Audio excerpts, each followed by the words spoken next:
हमारे सभी दर्शक बंधुओं को राम राम। तो साथियों, संसार का यह नियम है कि हर कर्म का फल मिलता है इंसान के लिए, चाहे वो कर्म सही हो या गलत हो। यदि हम पुण्य करते हैं तो सुख की प्राप्ति होती है, और यदि हम पाप करते हैं तो हमें दुख मिलता है। यह कोई बाहरी दंड नहीं है, बल्कि हमारे ही कर्मों का प्रतिबिंब है। जैसे बीज बोने पर उसी का वृक्ष उगता है, वैसे ही कर्म हमारे जैसे करते हैं उसी के अनुसार हमें फल मिलता है। लेकिन मनुष्य का प्रश्न यह रहता है कि क्या मनुष्य अपने पापों से कभी मुक्त हो सकता है या नहीं। यदि हाँ में उत्तर है तो वो कैसे हो सकता है। केवल दान पुण्य से, केवल पूजा पाठ से, या सच्चे हृदय की शुद्धि से। तो इसी गूढ़ रहस्य को समझाने के लिए आज हम दो कथाओं को जोड़ करके देखेंगे।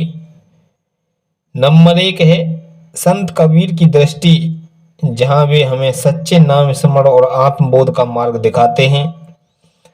और दूसरी कथा है कि नारद जी और भगवान विष्णु का संवाद, जिसमें पाप से मुक्ति का दिव्य रहस्य प्रकट होता है। तो आइए साथियों, पहले प्रसंग की ओर बढ़ते हैं, जिसमें कबीरदास कहते हैं कि कबीरा खड़ा बाजार में लिए लुकाटी हाथ, और जोहर भूखे आपनों सो चले हमारे साथ। साथियों, इसका अर्थ यह है कि यदि तू अपने भीतर के अज्ञान, लोभ, अहंकार और पाप रूपी घर को जला सके, तभी सच्चे मार्ग पर चल सकेगा। एक दिन कबीर साहब के पास एक शिष्य ने प्रश्न किया, महाराज, हम तो रोज भी पूजा करते हैं, दान भी करते हैं, लेकिन मन में डर रहता है कि कहीं पाप कर्मों का बोझ हमें नीचे ना खींच ले। तो इससे मुक्ति कैसे मिलेगी हमारे लिए। तो कबीरदास मुस्कुराए और बोले, पाप से मुक्ति बाहरी कर्मों से नहीं मिलती है। जैसे मिट्टी के ऊपर कितना भी रंग चढ़ा दो, भीतर की नमी सूख नहीं सकती है, वैसे ही हमारे दिखावे में आत्मा शुद्ध नहीं होती है। पाप से मुक्ति का एक ही उपाय है, सच्चे हृदय से प्रभु का नाम स्मरण करो और अपने भीतर परिवर्तन लेके आओ। जब मन में अहंकार, लोभ, ईर्ष्या, क्रोध मिटेंगे, तभी आत्मा आपकी हल्की होगी। तो उन्होंने एक सुंदर दोहा सुनाया कि पोथी पढ़ पढ़ जग मुआ, और पंडित भया न कोई, और ढाई आखर प्रेम का पढ़े सुपंडित होए। कबीर समझा रहे हैं कि केवल ग्रंथ पढ़ लेने से पाप नहीं मिटते हैं, बल्कि प्रेम और सच्चे नाम स्मरण से आत्मा निर्मल होती है। तब आपके पाप कम हो पाते हैं। आइए दूसरे प्रसंग की ओर चलते हैं, जिसमें नारद जी और विष्णु जी का संवाद है। तो साथियों, अब आते हैं नारद मुनि और भगवान विष्णु के दिव्य संवाद पर। तो नारद का प्रश्न है कि एक बार नारद जी बैकुंठ में प्रभु विष्णु के चरणों में उपस्थित हुए। उनके मन में एक गहरा प्रश्न था, और वे बोले, महाराज, संसार में मनुष्य असंख्य पाप करता रहता है। क्रोध है, हिंसा है, छल है, लोभ से जीवन भर ग्रस्त रहता है। शास्त्र कहते हैं कि पाप का फल भोगना ही पड़ता है मनुष्य के लिए। तो फिर मनुष्य मुक्त कैसे होगा। क्या वह अपने भीतर ही शांति पा सकता है, या उसे जन्म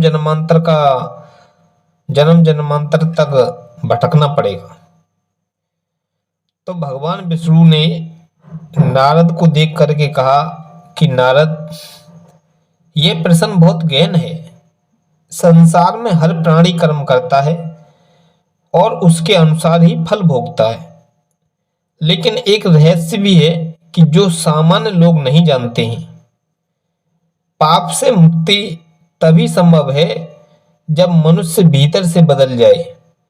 केवल बाहरी दान, यज्ञ और स्नान से पाप नहीं मिटते हैं मनुष्य के। तो नारद ने सोच करके कहा, यदि कोई व्यक्ति बार बार अपने शरीर को गंगा जल से धोए लेकिन भीतर का मन नहीं धो पाए तो क्या? और जब तुम उसे साफ करते हो तभी प्रकाश दिखता है। तो मनुष्य का हृदय भी ऐसा ही है। पाप अहंकार की धूल ने उसे ढक रखा है। जब वह नाम स्मरण, भक्ति और सच्चे आचरण से हृदय को स्वच्छ करता है तभी ईश्वर का प्रकाश उसमें प्रकट होता है और उसी क्षण उसके पाप भस्म हो जाते हैं। नारद जी ने यह सुनकर के कहा, प्रभु अब समझ में आया है कि केवल कर्म कांड नहीं बल्कि अंतरात्मा की शुद्धि ही मुक्ति का मार्ग होती है। यही सत्य है कि नाम स्मरण, प्रेम और विनम्रता से ही पाप हमारे नष्ट हो जाते हैं। तब भगवान विष्णु ने आशीर्वाद दिया, कहा, नारद जाओ यह संदेश संसार में फैलाओ कि मनुष्य पाप से तभी मुक्त होगा जब वह अपने भीतर के दोषों को मिटा करके सच्चे भाव से प्रभु का नाम स्मरण करेगा। तीसरा प्रसंग है कबीर और नारद का संवाद। जब यह संदेश कबीर साहब तक पहुंचा तो उन्होंने यह भी बात सरल शब्दों में समझाई लोगों के लिए। और कबीर बोले कि माला फेरत जुग भया, फिरा न मन का फेर, और कर का मन का छोड़ दे और मन का फेर। यानी अर्थ यह है कि हाथ से माला फेरने से पाप नहीं मिटेंगे, मन का फेर ही असली साधना है।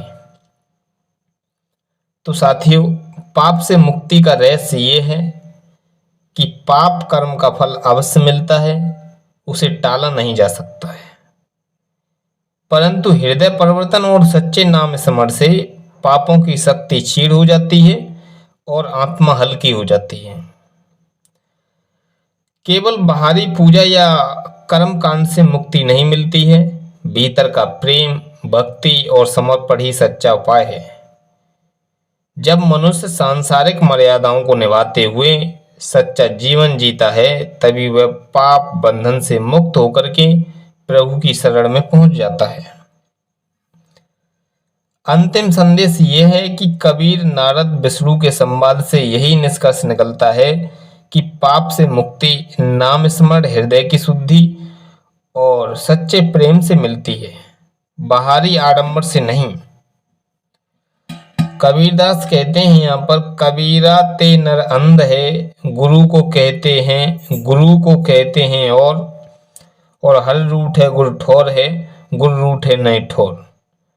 तो गुरु की शरण और प्रभु का नाम ही वह शक्ति है जो मनुष्य को हर पाप से मुक्त करती है।